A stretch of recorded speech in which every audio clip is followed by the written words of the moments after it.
அனைவருக்கும் வணக்கம். இன்னைக்கு மாங்காயை வச்சு ஒரு இனிப்பு பச்சடி எப்படி செய்யறதுன்னு பார்க்கலாம்.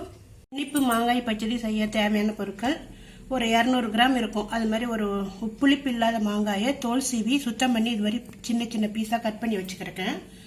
ஒரு 150 கிராம் வெல்லத்தை தண்ணியில் விட்டு கரைச்சி சுத்தம் பண்ணிட்டு வடிகட்டி பாகு மாதிரி வச்சிருக்கிறேன்.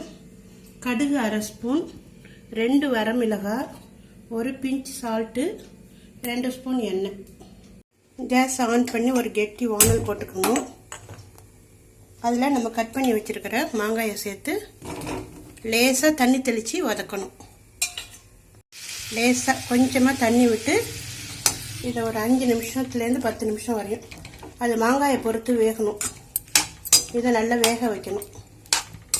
மிதமான தீயில் வச்சு இதை ஒரு மூடி போட்டு ஒரு 5 நிமிஷம் வேக விடுங்க. இப்போ 5 நிமிஷம் ஆயிடுச்சு. இது வெந்துடுச்சான்னு பார்க்கலாம்.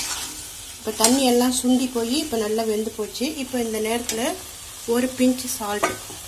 எப்போதுமே இனிப்பு செய்யும்போது சால்ட் சேர்த்தா தான் அந்த இனிப்பை தூக்கி கொடுக்கும். இப்போ தீயை ரொம்ப குறைச்சிக்கணும். இப்போல்லாம் அடி பிடிக்க ஆரம்பிக்குது. இப்போ வெள்ளைப்பாகை சேர்க்கணும்.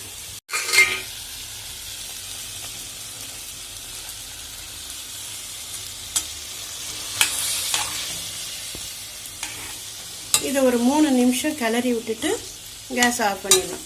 அடுத்து இப்போ மாங்காயும் இந்த வெள்ளைப்பாகும் நல்லா மிக்ஸ் ஆகி இது மாதிரி நல்லா பாகு பதம் வந்துடுச்சு. இப்போ இந்த நேரத்தில் கடுகு, காஞ்ச மிளகாய் தாளித்து கொட்டி கேஸ் ஆஃப் பண்ணிடணும். ஒரு தாளிக்கிற கரண்டியில் 2 ஸ்பூன் எண்ணெய் விட்டு ஒரு 1/2 ஸ்பூன் கடுகு, நம்ம கிள்ளி வச்சோம் இல்லையா அந்த காஞ்ச மிளகாய் போட்டு தாளிக்கணும்.